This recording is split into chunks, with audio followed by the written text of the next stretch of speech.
ये वीडियो देखने से पहले वीडियो को लाइक करें, दुआ टीवी चैनल को सब्सक्राइब करें और बेल आइकन पर क्लिक करें। शुक्रिया। अल्हम्दुलिल्लाह नहमदुहु व नस्तईनुहु व नस्तगफिरुह व नु'मिनु बिही व नतवक्कलु अलैहि व नऊज़ु बिल्लाहि मिन शुरूरि अनफुसिना व मिन सय्यिआति अमालिना मन यहदिहिल्लाहु फला मुदिल्ल लहु व मन युद्लिलहु फला हादिय लहु व नशहदु अन ला इलाहा इल्लल्लाह वहदहु ला शरीक लहु व ला नज़ीर लहु व ला मिस्ल लहु व ला मिसाल लहु व नशहदु अन्न सय्यदना व सनदना व शफीअना व शफी अमरिना व हबीबना व हबीब रब्बिना व मौलाना मुहम्मदन अब्दुहु व रसूलुहु अरसलहुल्लाहु इला काफ़्फ़तिल लिन्नासि बशीरन व नज़ीरा व दाइयन इलल्लाहि बिइज़्निहि व सिराजन मुनीरा।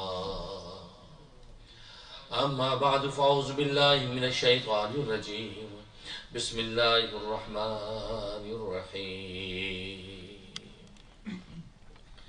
क़द अफ़लह मन तज़क्का व ज़करा इस्म रब्बिही फ़सल्ला बल तु'थिरूनल हयातद दुनिया वल आखिरतु खैरुन व अबक़ा इन्न हाज़ा लफ़ी सुहुफ़िल ऊला सुहुफ़ इब्राहीम व मूसा।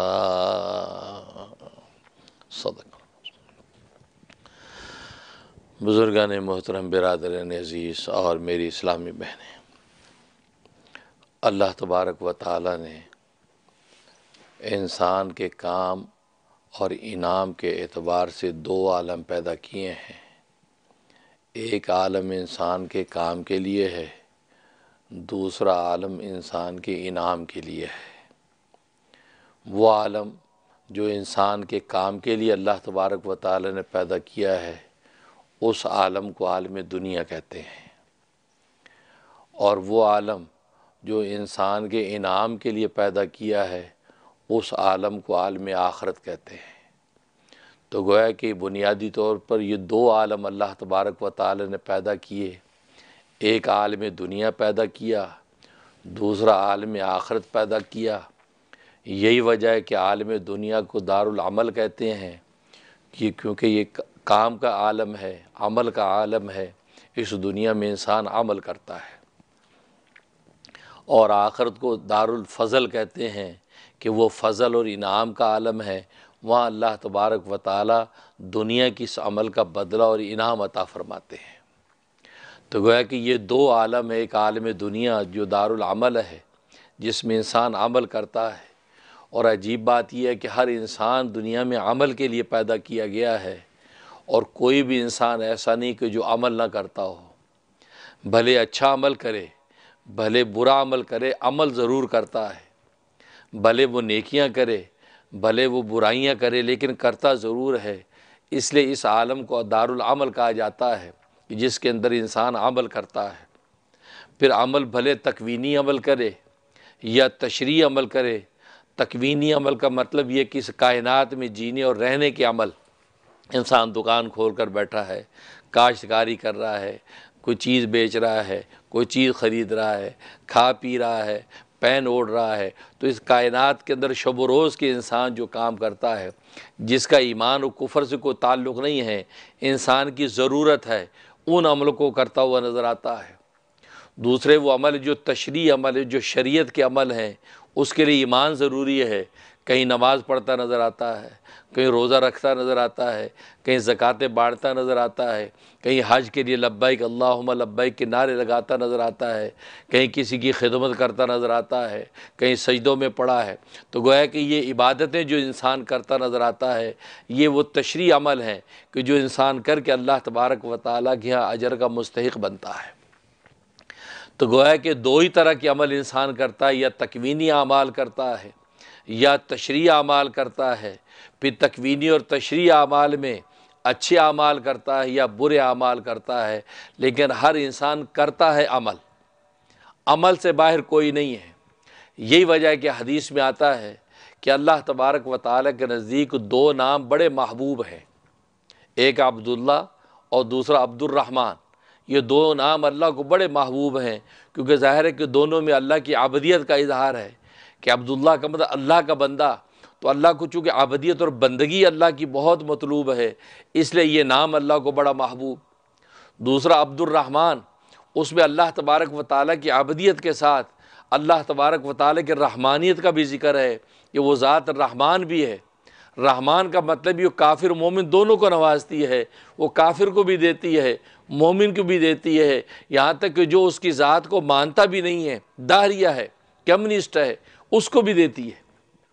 तो गोया कि वो रहमान, या हर एक को गोया कि रहमान की शान ऐसे जैसे बारिश बरसती है, बारिश गुलिस्तान पर भी बरसती है और रूड़ी और कचरे पर भी बरसती है, बराबर सब पर बरस रही है। गुलिस्तान पर जब बरसती है तो वहाँ जो गोया कि उस बाग के अंदर और रौनक बढ़ जाती है, फूलों में खूबसूरती रानाई और बढ़ जाती है। लेकिन वो रूड़ी और गंदी और कचरे पर भी बरसती है, वहाँ उसका ताफुर बदबू और बढ़ने लगता है। तो गोया कि अल्लाह की नेमतें मोमिन के कल्ब पर भी उतरती हैं, जिससे उसके ईमान में और ताजगी पैदा हो जाती है। काफिर के कल्ब पर भी उतरती हैं, जिसके अंदर उसके कुफर में और इजाफा और बदबू और ताफुन पैदा हो जाता है। लेकिन है वो रहमान कि वो बिला तफरीक मोमिन और काफिर सबको अता करता है। इसलिए अल्लाह तबारक व तआला को अब्दुर्रहमान नाम महबूब है। और फरमाया कि दो नाम अल्लाह तबारक व तआला के नज़दीक सच्चे हैं, एक कासिब, दूसरा हारिस। कासिब का मतलब है कमाने वाला, कसब करने वाला, और दुनिया में हर इंसान कासिब है, हर इंसान कसब करता है। कोई नेकी कमाता है, कोई बदी कमाता है, कोई दौलत कमाता है, कोई गुर्बत कमाता है, लेकिन कमाई सब कर रहे हैं, अच्छी या बुरी कमाई में सब लगे हुए हैं, किसी न किसी तरीके से वो कमाता है। और दूसरा हारिस, हारिस का माना खेती बोने वाला। तो दुनिया में हर इंसान खेती बोता है, कोई नेकी की खेती बोता है, कोई बदी की खेती बोता है। नेकी की खेती बोएगा तो आखिरत के अंदर वो खैर और फजल की जो है वो फसल उठाएगा। जो बदी और गुनाह की खेती बोएगा वो आखिरत के अंदर अजाब और सज़ा की जो है वो जो है फसल उठाएगा। लेकिन दुनिया में हर इंसान हारिस है। तो मालूम है कि कसब यानी कमाना, तो गोया कि अल्लाह तबारक व तआला ने इस दुनिया को दारुल अमल बनाया। हर इंसान अमल करता है, तशरीई अमल करे या तकवीनी अमल करे, वो दुनिया के अंदर अमल से बाहर कोई शख्स नहीं है। एक शख्स कहे कि मैं तो कुछ भी नहीं करता, घर में बैठा रहता हूँ, तो घर में बैठा रहना भी एक अमल है, ये भी एक एक्शन है। कहता नहीं मैं तो सोता रहता हूँ, तो सोना खुद एक अमल है। तो गोया कि अमल से बाहर कोई शख्स नहीं निकल सकता। इसलिए अल्लाह तबारक व तआला ने इस दुनिया को दारुल अमल बनाया और इंसान को गोया कि इख्तियार दे दिया कि अच्छा अमल करे या बुरा अमल करे, दोनों तरह के अमल करने में ये आज़ाद है। ताकि आज़ादी के साथ ये जब किसी अच्छी चीज़ को चूज़ करेगा तो अल्लाह तबारक व तआला के यहाँ उसको इनाम दिया जाएगा। अगर ख़ुद मुख्तयारी आज़ादी के साथ गुनाह और मासियत पर कदम रखेगा तो अल्लाह तबारक व तआला के उसकी पकड़ होगी। तो गोया कि ये दारुल अमल, और अमल जो हर इंसान करता है, लेकिन अमल की कबूलियत के लिए अल्लाह तबारक व तआला के यहाँ जो शर्त है उसको इखलास कहते हैं। आप दुनिया में अमल तो कर लेंगे, वो अमल एग्जिस्ट तो करेगा कि अमल कर दिया आपने, लेकिन अल्लाह के यहाँ वो कबूल भी हुआ या नहीं, अल्लाह ने उसको एक्सेप्ट करके अजर का मुस्तहिक बनाया या नहीं, उसके लिए जो बुनियादी शर्त है वो इखलास है। आपका अमल इखलास के साथ होना चाहिए, सिंसिरिटी के साथ आप वो अमल करें। आपने नमाज़ पढ़ी, नमाज़ पढ़ ली, नमाज हो गई, लेकिन आपने इखलास के साथ पढ़ी है या नहीं, अल्लाह की रज़ा के लिए पढ़ी या नहीं, अल्लाह को पाने के लिए पढ़ी या नहीं। अगर अल्लाह को पाने के लिए आपने अल्लाह की नमाज़ पढ़ी है तो ये खालिस इखलास के साथ चूँकि आपने अमल किया है, पूरी सिंसिरिटी के साथ अल्लाह के सामने आप झुके हैं, अल्लाह तबारक व तआला इस अमल को कबूल करके आपको अजर और इनाम का मुस्तहिक बना देते हैं। लेकिन अगर आपने नमाज़ पढ़ ली, अल्लाह अकबर, नमाज़ पढ़ ली, 4 रकात 2 रकात पढ़ के फ़ारिग हो गए, लेकिन इखलास नहीं, बल्कि लोगों को दिखाने के लिए आपने पढ़ी। सफ़ अव्वल में बैठे हैं, सारे कहें जी बड़े नमाजी साहब हैं, लोगों को बस दिखाने के लिए मैं बड़ा नमाजी हूँ। हज करने चले गए, लोगों को दिखाने के लिए बड़े आला हाज हैं जी, हाजी साहब हैं। तो आपने अमल तो किया और अमल का वजूद भी कायम हुआ, अमल एग्जिस्ट भी हो गया और सब देख भी रहे हैं, लेकिन अल्लाह के यहाँ कबूल नहीं हुआ, वो यहीं का यहीं रह गया। इसलिए इखलास कबूलियत के लिए ज़रूरी है। और अगर इखलास अगर नहीं होगा तो अमल तो होगा लेकिन अल्लाह तबारक व ताला के वो कबूल नहीं होगा। जब कबूल नहीं होगा तो दारुल फजल में उसको इनाम और फजल नसीब नहीं होगा। इसलिए इखलास बहुत बड़ी चीज़ है और यही वो बुनियाद है जो अम्बिया इकराम अलैहिमुस्सलातु वस्सलाम, औलिया इज़ाम और इसी तरीके से सिद्दीकीन और सालिहीन और शोहदा, जिनको अल्लाह तबारक व ताला ने अपनी विलायत व मार्फत के ख़ास मकामात अता किए होते हैं, उनके अमल में और हमारे अमल में बुनियादी जो फ़र्क होता है वो इखलास की वजह से होता है। हालांकि जुमे के 2 फ़र्ज़ रकात औलिया अल्लाह भी पढ़ते हैं, हम और आप भी पढ़ते हैं, अम्बिया ने भी 2 रकात जुमे की पढ़ी और उम्मत ने भी पढ़ी, तो फ़र्क क्या हुआ? नबी ने भी ईशा के 4 फ़र्ज़ पढ़े हैं, हमने भी 4 फ़र्ज़ पढ़ लिए, तो फ़र्क क्या हुआ? हम तो बराबर हो गए? नहीं, बराबर नहीं हुए।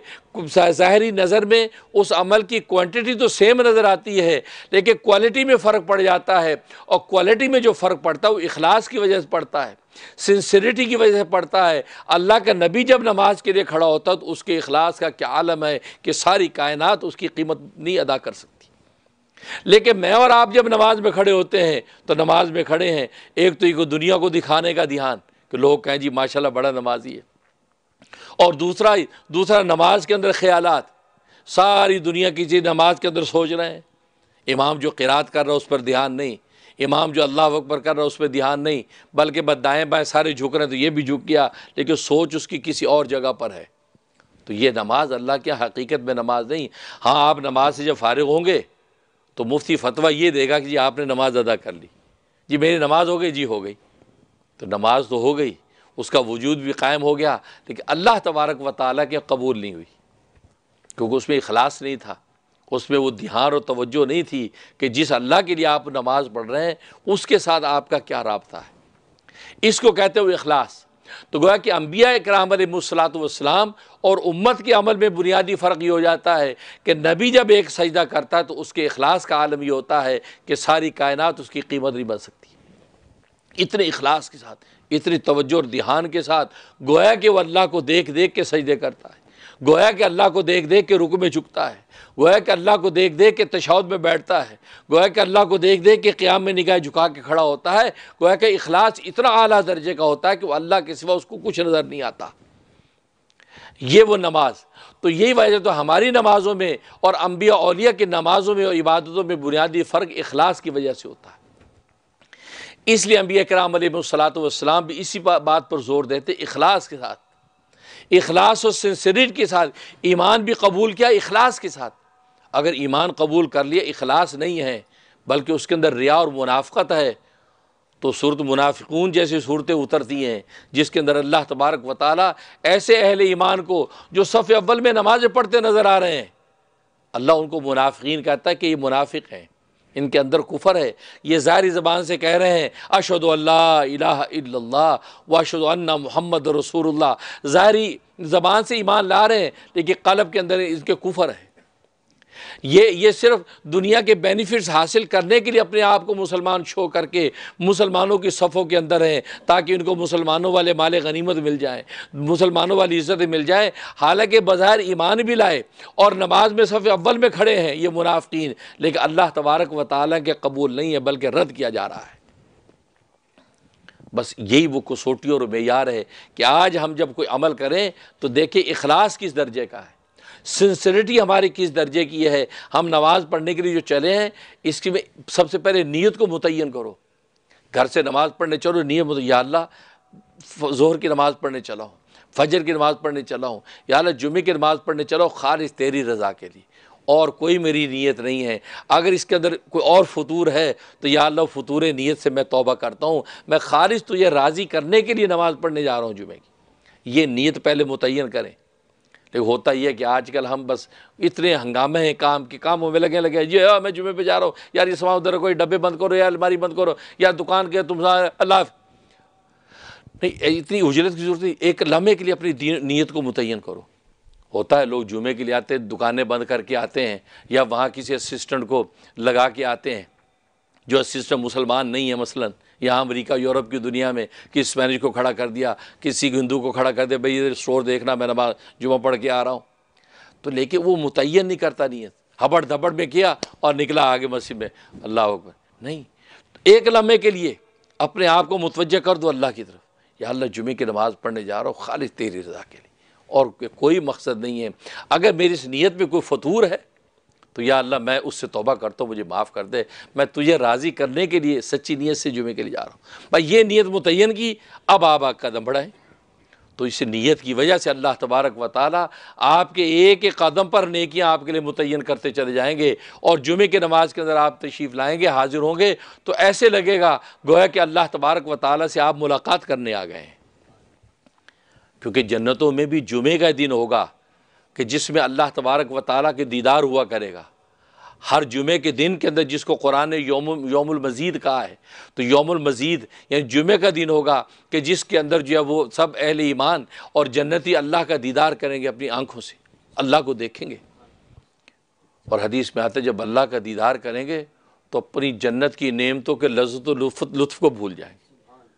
जिन जन्नत की नेमतों के अंदर निहाल होते थे, लेकिन अल्लाह का दीदार जब करेंगे, ज़ाहिर है कि जिस अल्लाह ने जन्नतें बनाई हों उसकी अपने हुस्न और रनाई का आलम क्या होगा।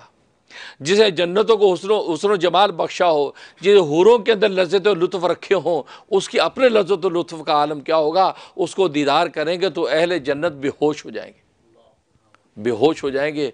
कोई तो चंद लम्हे के लिए बेहोश होगा और बेहोश में आ जाएगा अपनी इस्तेदाद के मुताबिक, अम्बिया हैं, औलिया हैं, सिद्दीक़ हैं, और बाज़ तो एक एक हफ्ता तक बेहोश पड़े रहेंगे, होश मदहोश हो जाएगा उस हुस्न जमाल को देख। जैसे दुनिया में छोटी सी कोई लुत्फ़ लज्जत की चीज़ हमें मिल जाए, हम अपने हवास खो बैठते हैं। लजीज खाना ही खाए, इंसान खाना खाया, मुंह में रुकमा रखा हो, बड़ा लजीज, इंसान बस उसके अंदर गुम हो जाता, आंखें बंद, और उसको होश उड़ जाते हैं, उसको उस लज्जत में गुम हो जाता है। हालांकि खाना मामूली सी चीज़ है। शरबत पिया, ख़ास पर रमज़ान के महीने आने वाले हैं, उसके अंदर आपने इफ्तारी के शरबत पिया, ठंडा शरबत, मीठा, शीनी, खुशबूदार पिया, बस मुंह को शरबत लगते ही इंसान के कान, आंखों के अंदर रस घुल जाता है, आदमी सारी दुनिया से बेखबर। उस दौरान में बच्चा भी बच्चा के अब्बू अब्बू अब्बू, बच्चे की नहीं सुनता, वो पी आधा गिलास ख़त्म करके अब होश में आता है।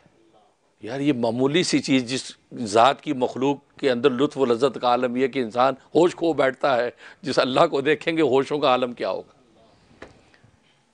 तो वो अल्लाह जुमे के दिन, तो ये जुमे के दिन जो हम जमा होते हैं, गोया कि ये बदला है उस यौमुल मज़ीद का। इसी तरह वहाँ भी एक इज्तिमा हुआ करेगा और हर बंदा अपने अपने मर्तबे के एतबार से बैठेगा। सीटें कोई ज़मीन पे बैठे होंगे, कोई पहली सीढ़ी पे, कोई दूसरी सीढ़ी पे, तीसरी सीढ़ी पे, पूरा एक मैदान में लगी होंगी सीढ़ियाँ, इतना बड़ा मैदान। हर बंदा अपने मर्तबे के एतबार से बैठा है, उस एतबार से उसको अल्लाह का क़ुर्ब और उसकी दीदार का लुत्फ़ नज़र आ रहा है। तो कहने का मकसद ये, तो गोया कि आप जुमे के लिए आए तो नीयत मुतय्यन करो कि हम या अल्लाह तुझे राज़ी करने की, तेरी खुशनुदी की खातिर जुमा पढ़ने चाह रहे, और कोई मकसद नहीं। तो ये जो इखलास है, ये जो सिंसिरिटी है, इस बुनियाद पर अल्लाह तबारक व ताला आपके अमल को कबूल करते हैं। और उस कबूलियत का आखिरत में तो फजल इनाम तो देंगे, दुनिया में अल्लाह तबारक व ताला इनाम देते हैं कि दिल का इत्मीनान अता कर देते हैं। और दिल का इत्मीनान कितनी बड़ी दौलत है, ये उनसे पूछो जिनको दिल का इत्मीनान हासिल नहीं है। इसलिए नेकी को जो बिर कहते हैं, बिर देखो, एक है बर, एक है बिर, दोनों लफ्ज़ों का मादा एक है। बर कहते हैं खुशकी को। आप कश्ती में सफ़र कर रहे हो, कश्ती हजकोले खाती है, ऊपर नीचे होती है कश्ती से, या बहरी जहाज़ में, लेकिन जैसे किनारे पर उतरते हैं, एक खुशकी के ऊपर आप जब कूदते हैं तो आपको कितना तहफ़्फ़ुज़ का एहसास होता है। अल्हम्दुलिल्लाह खैरी से आगे भाई, क्योंकि पानी का तो कोई हिसाब किताब पता नहीं, कोई व्हील मछली टक्कर मार दे, कोई जनाब तुग़यानी आ जाए। लेकिन जैसे आप खुशकी पे उतरते हैं, यानी बर खुशकी पे उतरते, आपको इत्मीनान होता है ना, अल्हम्दुलिल्लाह बड़े खुश होते हैं आप। बिल्कुल इसी तरीके से बिर की कैफियत है कि इंसान जब नेकी के लिए आ रहा होता है, एक उलझन होती है, यार नमाज़ पढ़नी है, बड़ा उलझ के नफ्स से लड़ के हिम्मत करके आ जाता है। अब आ गया, उससे नमाज़ पढ़ी, नमाज़ पढ़ के जैसे मस्जिद से निकलता है, उसको ऐसा लगता है बिल्कुल हवा में उड़ रहा हूँ, बड़ा एक इत्मीनान, खुशी कि यार मैंने नमाज़ पढ़ ली, यार पहले बेचैनी थी क्योंकि आप उस बिर की कैफियत में नहीं है, लेकिन जब बिर नेकी कर ली उसके बाद आप इत्मीनान से सर पे टोपी उठाई, जेब में डाली, अपने आप सीधा किया और हंसते खेलते वापस जा रहे। तो ये तो मालूम है कि ये तमानियत क़ल्ब जो है, ये दिल के अंदर जो सकीना है, ये अल्लाह तबारक व तआला की ऐसी नेमत है कि जो अल्लाह की याद के बगैर आपको कहीं मिल ही नहीं सकती। तो वो इनाम दुनिया में अल्लाह अलग देते हैं और आखिरत का फजल वो तो है ही है। इससे इखलास बहुत बड़ी चीज़ है, और इखलास के साथ छोटा सा अमल आपने किया तो अल्लाह तबारक व तआला के वो आपकी बख्शिश का ज़रिया बन जाता है। और बग़ैर इखलास के बड़े से बड़ा भी अमल आपने कर लिया, अल्लाह तबारक व तआला के उसकी कोई कीमत नहीं है। लिखा है कि बनी इसराइल के ज़माने में कहत आ गया, कहत आ गया। अब सारी बस्ती खाली हो रही है, लोग हिजरत कर कर के जा रहे हैं बेचारे, क्योंकि ये बस्ती में कहत है, खाने पीने का कोई सामान नहीं। अब एक शख्स वो भी निकला। अब रास्ते में जा रहे हैं लोग, तो देखा एक मिट्टी का बहुत बड़ा रेत का टीला उस शख्स ने देखा। उसको देख के दिल में सोचने का है, काश अगर ये आटा होता, अनाज होता, मैं पूरी बस्ती वालों को बांट देता और ये बस्ती वाले बेचारे अपने ये गांव छोड़ने पर मजबूर ना होते। बड़े दर्द के साथ उसके दिल में ये चाहत पैदा हुई, काश ये अगर अनाज होता और आटा होता मैं बांट देता। ये नीयत की, अभी बस नीयत ही की है उसने। वक़्त के नबी को फ़ौरन वही आ गई कि इसको कह दो कि अल्लाह तबारक व तआला ने एक पूरा टीला अल्लाह के रास्ते में तकसीम करने का अजर इसको अता कर दिया। देखो, इखलास ऐसी बड़ी दौलत है कि जिसमें अमल नहीं भी है, सिर्फ नीयत ही नीयत है, अल्लाह तबारक व तआला उस पर अमल का सवाब अता कर देते हैं। लेकिन अगर इखलास नहीं है, इखलास नहीं है, पूरा अमल आपने कर डाला, इखलास नहीं है, तो अल्लाह तबारक व तआला उस अमल की कोई कीमत नहीं है। ये इखलास, सिंसियरिटी इतनी बड़ी चीज़ है कि बल्कि ज़ाहिरी तौर पर गलत भी कह दिया, अमल गलत भी हो गया, लेकिन सिंसियरिटी और इखलास आपका पक्का और कामिल है, अल्लाह तबारक व तआला उसको भी सच्चे अमल में लिख लेते हैं। वो मशहूर वाक़या आपने सुना नहीं, हज़रत मूसा अलैहिस्सलातु वस्सलाम एक मरतबा अल्लाह तबारक व तआला से गुफ्तगू करने जा रहे हैं, रास्ते में एक चरवाहे को देखा। चरवाहे को देखा, वो अल्लाह मियाँ से बातें कर रहा है, अल्लाह मियाँ से बातें कर रहा है। कहा कि अल्लाह मियाँ, काश अगर तू मेरे पास होता, मैं तुझे नहलाता, मैं तेरे सिर से बालों से जुएँ निकालता, तुझे कंघी करता, तुझे सुरमा लगाता। प्यार की बातें अल्लाह से कर रहा है। हज़रत मूसा अलैहिस्सलाम पास से गुजरे, सुना, डांटा, खबरदार क्या बात कर रहे हो, अल्लाह की अज़मत, अल्लाह की किबरियाई, ये क्या नालायकी की बातें कर रहे हो, अल्लाह को सुरमा लगाता, अल्लाह के बाल कंघी करता, अल्लाह इन चीज़ों से बाला तारा है, खबरदार ऐसी बात रखो। डांट दिया। वो तो डर गया कि वक्त के पैगंबर ने ये क्या बात कही, घबरा गया। उसके बाद हज़रत मूसा अलैहिस्सलाम कोई दूर पे चले गए, अल्लाह से हम कलाम होने। अल्लाह ने कलाम करने से इनकार कर दिया, कहा कि मूसा आज तुझसे मैं बात नहीं करूँगा, इसलिए कि तूने मेरे एक मुखलिस बंदे को नाराज़ कर दिया। कहा कि रब्बे ज़ुल, मैंने तो किसी को नहीं किया। कहा कि अभी जो चरवाहा रास्ते में तुझे मिला था, हाँ रब्बे ज़ुल, वो तो तेरे बारे में ऐसी बातें कर रहा था जो तेरी शान के ख़िलाफ़ थी। वो तो कह रहा था कि तुझे सुरमा लगाऊं, कंघी करूं, बालों से जुएँ निकालूं, नहलाऊं धुलाऊं, तो ये तो आपकी शान के ख़िलाफ़ था, तो मैंने इसलिए जो है वो उसको डांटा। कहा कि तुझे पता है वो जिस खुलूस और मोहब्बत के साथ ये बातें कर रहा था, मुझे इतना अजीज़ था, इतना महबूब था, कोई भी उस वक्त मेरी नज़र में महबूब नहीं था। जाओ उसको पहले राज़ी कर, उसी तरह वो बातें करे, फिर मैं तुझसे बात करूँगा। देखो बेटा, देखो लोगों, ये सिंसियरिटी। अब मूसा अलैहिस्सलाम वापस आ गए, अब ढूंढ रहे चरवाहे को, इधर उधर देखा, एक जगह बैठा, भाई मुझे माफ़ कर देना, अल्लाह मियाँ तुम मुझसे खफा हो गए, तुम वो जिस तरह बोल रहे थे उसी तरह बोलते रहो। कहा कि ए अल्लाह के पैगंबर, अब मैं नहीं बोलूँगा। क्यों भाई? क्योंकि अल्लाह मुझसे कलाम नहीं करेगा, अल्लाह नाराज़ हो गए, तू बोल। कहा कि नहीं, तुम्हारी डांट की बरकत से मुझे अल्लाह की ज़ात की हकीकत समझ में आ गई। पैगंबर की चंद लम्हे की सोबत और एक डांट ने मार्फत विलायत अता कर दी। कहा कि मुझे मार्फत की वो आंख मिल गई है, मैं तो अल्लाह की अज़मत पहचान गया हूँ, मेरी तौबा, मैं अल्लाह के बारे में अब ये बात करूँ। ये होता, कहते सोहबत साले तुरा साले को, नेक की सोहबत चंद लम्हे की आपको कहाँ से कहाँ पहुँचा देती, और सोहबत ताले तुरा ताले को, बुरे की सोहबत, चंद लम्हे की सोहबत आपको कहाँ से कहाँ पहुँचा देती है, क्योंकि बुराई का ऐसा गुर आपको मिल जाता है कि आप बुराई की मंजिलें तय कर जाते हैं। और नेक की सोबत में अच्छाई की ऐसी कोई आपको नुक्ता मिल जाता, आप कहाँ से कहाँ पहुँच जाते हैं। नबी की थोड़ी सी डांट के ऊपर जो मुझे चरवाहा जो विला तो मार्फत अबूर कर गया, कहा कि नहीं अब नहीं बोलूँगा। हज़रत मूसा अलैहिस्सलाम वापस आए, अल्लाह से हम कलाम हुए, अल्लाह फरमाया कि हाँ मूसा अब सही है, क्योंकि वो बंदा जो है वो आखिर मुझे पहचान गया है, अब मैं तुझसे नाराज़, अब कलाम करूँगा। देखो सिंसियरिटी और सच्चाई अपनी जगह, एक ज़हरी अमल गलत हो गया नादानी में, अल्लाह तबारक व तआला उस सिंसियरिटी की वजह से मुकाम आली अता कर देते, महबूब बना लेते। इसलिए ये सिंसियरिटी और इखलास बहुत बड़ी दौलत है, ये हाथ से ना जाने दो। अमल नहीं भी होगा अल्लाह तबारक व तआला आपको अमल वालों में लिख देंगे, लेकिन अगर अमल है इखलास नहीं है, वो तो सही हदीस में आता है कि तीन वो लोग कि जिनके बड़े बड़े तीन अमल हैं, एक जो कारी कुरान होगा, दूसरा ये जिहाद के अंदर शहीद होने वाला, और तीसरा सखी। ये तीन कितने बड़े अमल हैं, लेकिन फरमाया कि ये इनके अमल सारे दुनिया के लिए होंगे, रिया के लिए होंगे, अल्लाह के रज़ा के लिए नहीं होंगे। तो हदीस में आता है जब कारी को पेश किया जाएगा, तुझे मैंने कुरान की दौलत दी, तूने क्या किया? ए रब्बुल, मैंने कुरान पूरी दुनिया में फैलाया, दुनिया को सुनाया, दुनिया को समझाया। फरमाया कि तूने इसलिए किया कि लोग तुझे कहें कि बहुत बड़ा आलिम है। फ़क़द क़ील, दुनिया में तुझे बहुत बड़ा आलिम कह दिया, अब मेरे पास कुछ नहीं है। फरमाया कि उसको औंधे मुँह जहन्नुम में डाल दिया जाएगा। कितना बड़ा अमल कर रहा है, लेकिन सिंसियरिटी और इखलास नहीं है, जहन्नुम के अंदर बन रहा है। उसके बाद शहीद को बुलाया जाएगा, तुझे मैंने दलेर और शुजात और ताकतवर बनाया, तो तूने क्या किया? कहा कि रब्बुल ज़ुलाल, मैंने तो अपनी जान कुर्बान कर दी तेरे रास्ते में, तेरे नाम को ऊंचा करने के लिए। कहा कि नहीं, फिर तूने इसलिए किया था कि तुझे लोग बड़ा शुजात और बहादुर कहें, तुझे शुजा और बहादुर कहें। फ़क़द क़ील, और दुनिया में लोगों तुझे बड़ा शुजा और बहादुर कह दिया है, लिहाजा तेरा जो मंशा पूरा हो गया, हमारे पास तेरे लिए कुछ नहीं, तू हमारी रज़ा के लिए तो कुछ नहीं किया था। फरमाया तीसरा जो सखी पेश किया जाएगा, सखी कहेगा कि तुझे हमने दौलतें दी, माल दिया था, और तूने दौलत और माल का क्या किया? कहा कि रब्बुल ज़ुलाल, मैं तेरे रास्ते में खर्च किया, गरीबों को खिलाया, भूखों को खिलाया, नंगों को पहनाया, पर मैंने खूब अल्लाह के रास्ते में बांटा, मस्जिदें बनवाई, मदरसे बनवाए, किताबें दीन की मैंने छापी। फरमाया कि नहीं, तूने इसलिए किया ताकि लोग तुझे कहें बहुत बड़ा सखी है। फ़क़द क़ील, लिहाजा दुनिया में तुझे बहुत बड़ा सखी कह दिया गया, अब मेरे पास कुछ नहीं है। हदीस में आता है कि उनको औंधे मुँह जहन्नम में डाल दिया जाएगा। देखो इखलास नहीं है, कितना बड़ा अमल, उसकी कोई कीमत नहीं।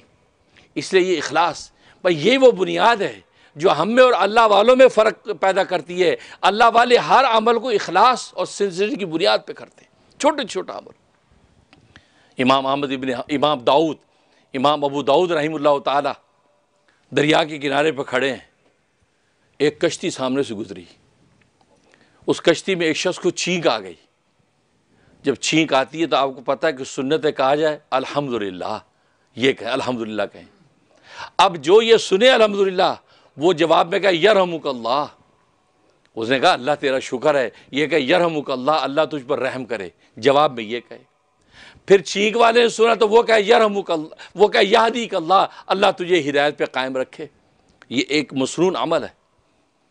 अब वो कश्ती में शख्स गुजरा, उसके छींक आई, उसने कहा अल्हम्दुलिल्लाह, ये कहा। इमाम अबू दाऊद किनारे पे खड़े हैं, जवाब देना चाहते हैं, लेकिन रवानी थी, कश्ती दूर निकल गई। और ये भी सुन्नत है कि आप इतनी आवाज़ से कहें कि वो सामने वाला सुन ले। ये भी याद रखो, आजकल हम लोग में बड़ी इस बारे में बड़ी शर्म है, बड़ी हेजिटेशन है। हमको मुसलमान छींक मार दे तो एक तो अल्हम्दुलिल्लाह ऊंचा नहीं बोलता, वो भी चुप रहता है अल्हम्दुलिल्लाह, को गोरे ना सुन ले, काले ना सुन ले। आपको तो गोरे काले यहाँ आपको ब्लेस, गॉड ब्लेस दूर से बोल देंगे, यार वो ही आपसे अच्छे नज़र आ रहे हैं। फिर तो आप नबी की अमल को लाइए, आपका अल्हम्दुलिल्लाह ऊंचा कहें। अब मुसलमान को बैठा वो बोले वहीं से यरहमुकल्लाह, लेकिन आज बस गॉड ब्लेस चल गया है। अब खुद ना करें तो दूसरे बेचारे गोरे कहते गॉड ब्लेस, फिर हम भी बोल देते गॉड ब्लेस थैंक यू। नहीं, नबी के अमल को लाओ तो देखो जन्नतों के फैसले कैसे होते हैं। इमाम अबू दाऊद ने जब ये सुना, अब वो परेशान हुए कि वो तो दूर चला गया और मैं सुन चुका हूँ, और मुझे इतनी आवाज़ में कह रहा है कि वो सुन ले। तो जल्दी से कश्ती वाला खड़ा था, उसको 1 दिरहम दिया, 1 दिरहम कहा जल्दी कश्ती पे चलो, उस कश्ती के करीब चलो। अब उसे कश्ती दौड़ाई, उसके करीब गए, करीब जाके कहा यरहमुकल्लाह, इतना कहा। वापस लौटे हैं, हाथ में गैबी से आवाज़ आई, अबू दाऊद तूने 1 दिरहम में आज जन्नत खरीद ली। अल्लाह अकबर। 1 दिरहम में जन्नत खरीद, जन्नत मिल गई। छोटा सा अमल सिर्फ इसी इखलास की बुनियाद पे कि यार नबी का अमल है और ये बंदा बोला है यार ये 1 दिरहम लो मुझे पहुंचाओ, अमल कर दिया तो अल्लाह तबारक व तआला जन्नत का फैसला उसी वक्त सुना दी। इसे इखलास बड़ी चीज़, और इखलास के साथ कहो, दिखाने की किसको दिखाओगे? जिसको दिखाओगे वो तुम्हें क्या दे देगा? कुछ नहीं दे सकता। देने वाला वो है, उसके लिए करो। जब उसके लिए करोगे वो सब खुद दिखा देगा। इसी एक हदीस में आता है, एक शख्स अगर कोई नेकी पहाड़ की गार की खोख के अंदर छुप कर करे, किसी को पता न चले, फरमाया उस वक़्त तक अल्लाह तबारक व तआला उसको मौत नहीं देते जब तक उसकी नेकी को इंसानों के ऊपर इफ्शा नहीं कर देते।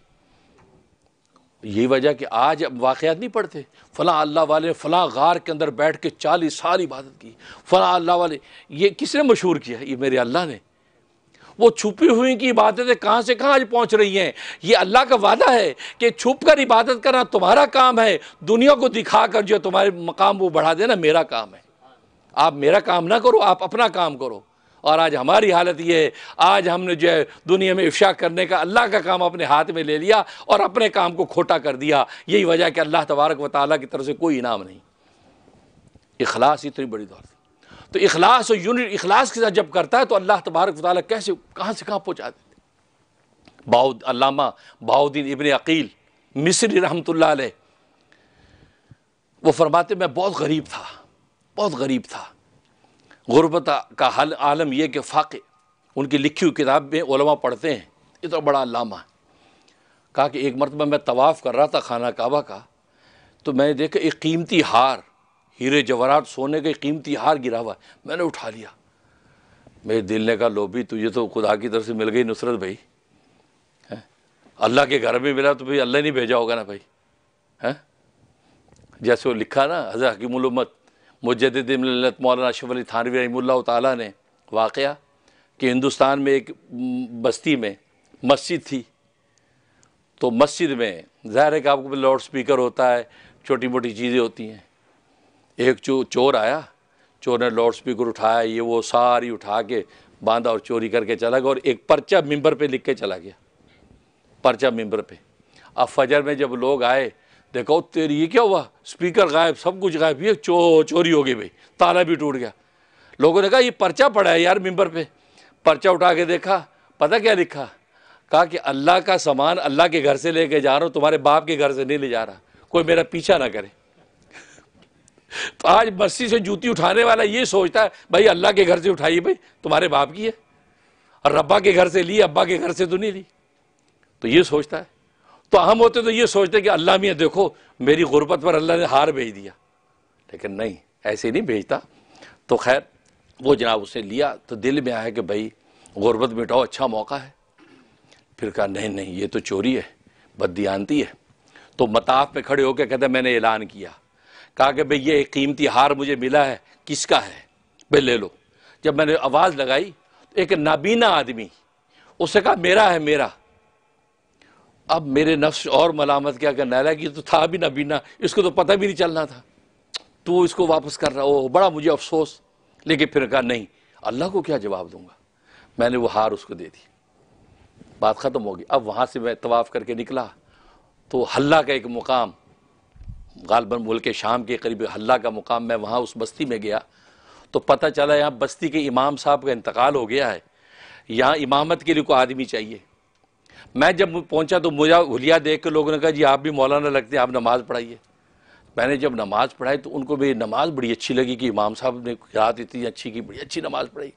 कहा जी आप इमामत का ओहदा क्यों नहीं ले लेते, क्योंकि हमारे इमाम साहब फौत हो गए। फरमाया ठीक है, मुझे नौकरी मिल गई, इमामत शुरू कर दी। अभी चंद दिन इमामत मैंने की तो मुझे इंतज़ामिया ने कहा कि भाई यहाँ एक लड़की है, उस लड़की के बाप का इंतकाल हो गया है, यतीम है गोया के। हालांकि यतीमी तो वो कहते हैं कि बचपन में जो हो बुलूग़ से पहले यतीम कहलाता है, बाद में नहीं। तो बारह उसके बाप का इंतकाल हो गया है, तो अकेली है, लावारिस। तो अगर आप कहें तो आपको उनसे निकाह कर दें। कहा कि कोई बात नहीं, ठीक है मैं राज़ी हूँ। परदेसी था, निकाह कर दिया, शादी हो गई। अब जब शादी हो गई तो कहा कि मैं उस खातून के साथ जब मैं आमना सामना हुआ तो मैंने देखा कि उसके गले में वही हार, वही हार जो मैंने वहां मक्का के अंदर उठा के उसके बाप को दिया था, नाबीना को दिया था, वही हार। मैंने कहा कि ये हार कैसा है? कहा कि ये हार जो है मेरे अब्बा ने मुझे दिया। कहा वो नबीना जो थे बुजुर्ग तुम्हारे अब्बा हैं? कहता वो मेरे अब्बा थे। कहते ओहो, कहते ये हार पता कौन सा है? ये वहां मताफ में गिर गया था, मैंने उठा के तुम्हारे अब्बा को दिया था। उस लड़की ने जब यह बात सुनी, कहा कि अल्लाह तेरा शुक्र है, तूने मेरे बाप की दुआ भी कबूल कर ली, और उसको कहा इब्ने अकील तेरी दुआ भी कबूल हो गई। वो कहने लगे मुझे माजरा समझ में नहीं आया, कैसे, क्या मतलब? का हुआ ये कि मेरे अब्बा जब तवाफ करके आए थे घर, तो आके कहने लगे, और हमेशा बल्कि दुआ करने लगे, या अल्लाह वो मताफ के अंदर हार जिस बंदे ने मुझे नाबीना को दयानतदारी के साथ वापस किया था, या अल्लाह ऐसा ईमानदार दयानतदार किस्म का आदमी मेरी बेटी का शौहर बनाना। वो हमेशा ये दुआ करते थे, या अल्लाह ऐसा दयानतदार बंदा जो मेरी बेटी का शौहर बनाना। अल्लाह अकबर। और इधर तू दुआएं कर रहा कि या अल्लाह मेरे लिए रिज़्क़ के दरवाजे खोल, मैं तो गुर्बत में हूं। तो अल्लाह तबारक व तआला ने देखो तेरी उस नेकी और सच्चाई की वजह से हार भी अता कर दिया, बल्कि हार वाली भी अता कर दी। ये होता है, आप जो इखलास के साथ सच्चाई के साथ कोई अमल करते हैं, फिर आप परेशान ना हो, फिर दे दें। अच्छा, लिखा है पीरानी पीर शेख अब्दुल कादिर जिलानी रहमतुल्लाह अलैह, ग़ालिबन उन्हीं के हवाले से वाक़या है कि उनके वालिद जो है वो एक जगह सफ़र कर रहे थे, तो एक जो खाला जो बह रहा था पानी का, तो उसके करीब सफ़र कर देखा तो खाले में एक सेब उस पर लुढ़कता जा रहा है। ये जल्दी से उठा लिया, सेब उठा लिया, और उठा के भूख लगी थी मुसाफिर तो खा लिया। अब खाने के बाद एकदम ख्याल है कि ओहो यार, ये पता नहीं किसी के बाग का सेब टूट के इसमें गिरा है, किसका, और मैंने कोई पूछा नहीं, सोचा और खा लिया। अब परेशान, अब उसी पगडंडी पे वापस जाने लग गए कि कौन सा कोई बाग है जिसके फल इसके अंदर लटक रहे हैं। आगे गए तो एक बाग, उस बाग की कुछ शाखें उसमें लटक रही है, सेब टूट के गिरता है। अब वो बाग के मालिक को ढूंढ रहे हैं कि मालिक कौन है, पता चला है फलां मालिक है। उसके पास गए कि भाई साहब वो गलती हो गई, वो आपके बाग का टूटा हुआ सेब उसमें गिरा, खाले में भूख लगी हुई थी, मैंने वो खा लिया। बस आपसे मैं माफ़ी मांगने आया हूँ कि आखिरत में आप मुझसे उसका हक ना मांग लीजिए, आप मुझे माफ़ कर दीजिए, मैं सेब खा बैठा हूँ। मालिक ने जब सोचा कि यार ऐसा बंदा दुनिया में आज है, दिल में कहने लगा नहीं, मैं ऐसी माफ़ नहीं करता, मेरी माफ़ी की शर्त है। कहा हाँ जी, जो भी शर्त हो, मैं आपको ग़ुलाम बनने को तैयार हूँ, लेकिन मुझे दुनिया में ही इसका बोझ हटा दीजिए, आखिरत में अल्लाह के सामने मैं नहीं खड़ा हो सकता। उसने कहा मेरी शर्त यह है कि मेरी बेटी के साथ आपको शादी करनी पड़ेगी, निकाह करना पड़ेगा। अब ये सोच में पड़ गए, और लेकिन माली बोल रहा है, लेकिन मेरी बेटी अंधी है, लंगड़ी है, लूली है और बहरी है। ये ऐब उनके अंदर, उयूब उनके अंदर, 4 ऐब उसके अंदर मौजूद हैं। इसी हालत में तुझे उसको कबूल करना होगा। अब ये तो आखिरत के लोग होते हैं, हमारी तरह तो नहीं। हाँ जी अगर जी हम ये चले, बात है अंधी लंगड़ी ले लो भाई, हैं यूँ करके चल देंगे। अब इन्होंने सोचा कि यार ये दुनिया में अंधी लंगड़ी से गुजारा बेहतर आखिरत की पकड़ से। आखिरत में क्या जवाब दूंगा, ये लम्हे तो पता नहीं अगली सांस है कि नहीं। ये तो वो लोग थे। अब बेचारे कहने के ठीक है मैं राज़ी हूँ। निकाह हो गया, अब 2 लोग आ गए, निकाह हो गया। निकाह होने के बाद अब ये जब अंदर कमरे में गए हैं तो आगे एक हसीना आलम, एक हसीन खातून बैठी। ये बड़े हैरान कि यार वो तो कहते थे अंधी है, लंगड़ी है, लूली है और जनाब बहरी है। इधर सलाम के उसे वालेकुम सलाम, इतनी खूबसूरत आवाज़। ये घबरा के एक दफ़ा को बाहर आए कि कहीं ये ना हो कि मैं गलत कमरे में आ गया, को गलतफहमी हो गई। बाहर निकले, कहा कि वो मालिक ने यही मेरी बेटी, अंदर जाओ। कहा कि लेकिन आपने तो मुझे कहा था लंगड़ी लूली अंधी, इसके ये तो माशाल्लाह वो तो एक हुस्न का पैकर है। फरमाया कि मैंने बस यही, जब तूने मुझे ये कहा कि सेब मैंने खा लिया तो मैंने सोचा कि ऐसे दिल और अमानत का इंसान दुनिया में मिलेगा कहाँ। क्यों कि मेरी बेटी का नेकी और तकवे का आलम यह है कि मैंने अंधी जो कहा था, अंधी कहने का मतलब है कि उसने अपनी आंखों से कभी किसी नामहरम को नहीं देखा, किसी हराम चीज को उसने आंखों से नहीं देखा। इसे मैंने कहा था कि अंधी है का मतलब है हराम से अंधी है वो। मैंने कहा था कि वो बहरी है, किसी नामहरम की या गुनाह की कोई बात उसने कान से कभी नहीं सुनी, इतनी मुत्तकी परहेजगार। और लूली है, इसका मतलब कभी किसी गुनाह में उससे कभी हाथ नहीं डाला। तो मैंने कहा इसलिए वो लंगड़ी लूली है, मतलब ये गुनाहों से लूली है। और लंगड़ी है मतलब किसी गुनाह और मासियत की तरफ उससे कभी कदम नहीं बढ़ाया, इसलिए मैंने कहा था लंगड़ी है, मतलब गुनाहों से लंगड़ी है। इसलिए मैंने ये अल्फाज कहे थे कि मुझे पता चले कि इस इम्तिहान में कामयाब होता है या फेल होता है। और तूने हाँ कर दी। इसके बावजूद मैं समझ गया कि तूने वो सेब खाने की जो शर्मिंदगी है, तेरी सच्ची शर्मिंदगी है, झूठी नहीं है, बनावटी नहीं है। अगर बनावटी होती तो तू आगे से बहस करता, और जी ऐसी लड़की भी निकाह में भला कौन लेता है जी, और छोड़िए छोड़िए सेब का करना ये होता ना। आज हम होते यही करते। लेकिन फरमाया कि मैंने अंदाजा किया तेरी ये शर्मिंदगी बिल्कुल सच्ची है, तो वाकई अपने अल्लाह से डरता है, तो वाकई अपने अल्लाह के सामने खड़ा नहीं हो सकता। तुझे वाकई वही तेरी शान है, वह अम्मा मन खाफ मकाम रब्बिही व नहा नफ्स अनिल हवा, कि जो अल्लाह के सामने खड़े होने से डरा और उसने अपने नफ्स की लगामों को रोक लिया। फरमाया कि फ़इन्नल जन्नत हियल मावा, अल्लाह तबारक व तआला उसको जन्नत का मुकाम अता कर देते। फरमाया मैंने तुझे टेस्ट कर लिया, तो वाकई उसी मुकाम का आदमी है। तो फरमाया कि यही तोहफा तुझे मैंने दिया है। उनके बतन से अल्लाह तबारक व तआला ने पीराने पीर पैदा किए। उस मुत्तकी परहेजगार मर्द और औरत, उनसे अल्लाह तबारक व तआला पैदा किया वक्त का गौस से आजम। ऐसा गौस दुनिया के अंदर नहीं आया। पीराने पीर शेख अब्दुल कादिर जिलानी जैसा शख्स पैदा हुआ। जाहिर है कि जब दोनों वजूद सोना और चांदी होंगे तो क्या पैदा होगा, सुभान अल्लाह, ऐसी शख्सियत ही पैदा होगी। तो कहने का मकसद ये, सच्ची नीयत के साथ जब आप कोई अमल करते हैं तो अल्लाह तबारक व तआला उसकी कीमत लगाते हैं। अल्लाह से दुआ है कि अल्लाह तबारक व तआला हमें सच्ची नीयत के साथ छोटे से छोटा अमल हो, बड़े से बड़ा अमल हो, सच्ची नीयत के साथ करने की तौफीक अता फरमाए। व आखिरु दावाना अनिल हम्दुलिल्लाहि रब्बिल आलमीन।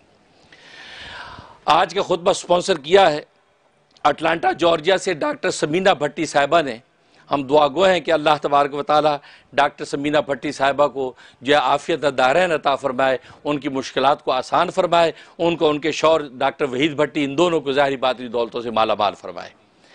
उसके बाद एक छोटा सा बहुत अहम ऐलान है। वो ऐलान ये है कि माशाअल्लाह यहाँ हमारी अमेरिका के अंदर हमारी कम्युनिटी, हमारी नस्लें ग्रो हो रही हैं। और ज़ाहिर है कि यहाँ हम तो यहाँ पर आए थे मईशत के लिए, अपनी मईशत को अच्छा करने के लिए, लेकिन यहाँ सियासत की दुनिया भी है। और सियासत की दुनिया में आपका अगर मुकाम और क़ुव्वत नहीं है तो फिर इसका मतलब है कि आप बहुत कमज़ोर जा रहे हैं। हम दूसरी कौमों के हवाले देते हैं, दूसरी कौमों ने मईशत और सियासत दोनों रीढ़ की हड्डियाँ पकड़ी हुई हर मुल्क की, लेकिन मुसलमान अपनी सियासी ताकत के एतबार से अभी भी कमज़ोर नज़र आता है। लेकिन अमेरिका के अंदर माशाल्लाह अब यह अवेयरनेस पैदा हो रही है कि सियासी क़ुव्वतें पैदा कर रहे हैं मुसलमान बच्चे, नई नस्लें और लोग जो है वो सियासी सीटों पे इलेक्शन भी लड़ रहे हैं, सियासत की दुनिया में आगे बढ़ रहे हैं, और मुख्तलिफ जो है वो सियासी जो भी ऑफिशल्स हैं उनके साथ राब्ते भी करने लगे हैं। और आप जानते हैं सियासत इसलिए ज़रूरी है कि सारे लॉ और आइन असम्बलियों से बन के आते हैं, सेनेट से पास होके आते हैं। अगर आपके बंदे वहाँ पर बैठे नहीं हैं, आपके मुसलमान नौजवान वहाँ पर मौजूद नहीं हैं, तो सेनेट के अंदर जो लॉ पास होंगे तो आप कुछ भी नहीं कर सकते। आपकी मस्जिद मदरसे तक उसी लॉ के तहत मजबूर हो जाएंगे, आपकी नमाजें तक उस लॉ के तहत मजबूर हो जाएंगी। लिहाजा सेनेट और असम्बलियों के अंदर आपके लोग हों, आपके जो है इदारों के अंदर आपकी क़ुव्वत हो, उसके लिए ज़ाहिर है कि मुसलमान मुख्तलिफ सीटों पे इलेक्शन लड़ते रहते हैं। इस साल अल्हम्दुलिल्लाह हमारे मुसलमान जो है वो जो है आगा मोहम्मद साले साहब जो है गवर्नर की सीट पे इलेक्शन लड़ रहे हैं। ये बहुत बड़ी सीट है और उनका बहुत बड़ा हौसला हिम्मत है कि वो इस पर कदम रख रहे हैं। वो खुद फरमाते मुझे हार जीत से मतलब नहीं, मैं अपनी नई नस्लों को, जनरेशन को ये सबक देना चाहता हूँ कि कोई सीट बड़ी छोटी नहीं होती, आप हौसले हिम्मत करके बढ़े, अल्लाह तबारक व तआला की नुसरतें आपके साथ होंगी। तो ये मोहम्मद साले जो आगा मोहम्मद साले साहब ये गवर्नर की सीट पर लड़ रहे हैं। लिहाजा इनके हवाले से बाहर फॉर्म मौजूद हैं और इनके जो है वो डिटेल इनकी ज़िंदगी की जो मालूमात के हवाले से कार्ड मौजूद हैं। जो लोग तुम में सिटीज़न हैं, बल्कि न्यूयॉर्क स्टेट के गवर्नर की सीट पे लड़ रहे हैं, लिहाजा न्यूयॉर्क स्टेट के अंदर जितने मेरे चाहने वाले सुन रहे हैं वो जो है वो आगा मोहम्मद साले साहब को सपोर्ट करें और उनके लिए वोट करें, क्योंकि सपोर्ट के साथ वोट भी ज़रूरी है। जो अमेरिकन सिटीज़न है वो वोट देने का हक रखते हैं, वो वोट रजिस्टर नहीं है तो वोट रजिस्टर करवाएं, और रजिस्टर करवाने के बाद जो है वो गवर्नर की हैसियत से जो वोट आगा मोहम्मद साले साहब को दें। जब ये एक मुसलमान गवर्नर की सीट के ऊपर अगर अल्लाह की रहमत से आ गया तो जाहिर है कि ये कम अज़ कम इस्लाम और पैगम्बर इस्लाम के दीन के लिए मुहाफिज तो बनेगा, मुसलमानों की कम्युनिटी के लिए एक ब्रिज तो बनेगा कि बाकी कम्युनिटीज़ के साथ उनका एक राब्ता तो होगा। इसलिए आप हजरात के लिए बार फॉर्म रखे हुए हैं और न्यूयॉर्क स्टेट के जितने भी मेरे चाहने वालियों सुन रही हैं और वो सिटीजन है, इसमें बिल्कुल सुस्ती ना करें, क्योंकि हम लोगों का मिजाज है कि हम ये वोट के बारे में बहुत सुस्त है कि जी कुछ नहीं होता, छोड़े जी, नहीं, ये ज़िंदगी का एक तरीक़ा है, इसको लेके चलना है। लिहाजा इस तरीके से तदबीर जब करेंगे तो अल्लाह तबारक व तआला की तकदीर के फ़ैसले भी आपके हक़ में होंगे। लिहाजा आप लोगों से दरख्वास्त है, आप लोगों में जो सिटीजन है या आप जिनको जानते हैं, फॉर्म ले जाएं, फॉर्म फिल करें, उसके अंदर नाम और एड्रेस आपने लिखना है, बस वो हमारे पास डाटा आता चला जाएगा। कम से कम 20,000 गालबन जब हमें इस तरीके से डाटा चाहिए ताकि वो बैलेट के ऊपर आ जाएंगे। जब बैलेट पे आएंगे तो उसके बाद इंशाअल्लाह जो है अल्लाह की रहमत हो सकती है कि अल्लाह तबारक व तआला आगा साहब को, एक मुसलमान को जो है गवर्नर बना दे। लिहाजा आप हज़रात जी उनके हक़ में दुआ भी करें तो अल्लाह तबारक व तआला कबूल फरमाए, आमीन या रब्बल आलमीन। इनकी बात फैलाना सदका जारिया है। सवाब की नियत से वीडियो को शेयर कीजिए। शुक्रिया।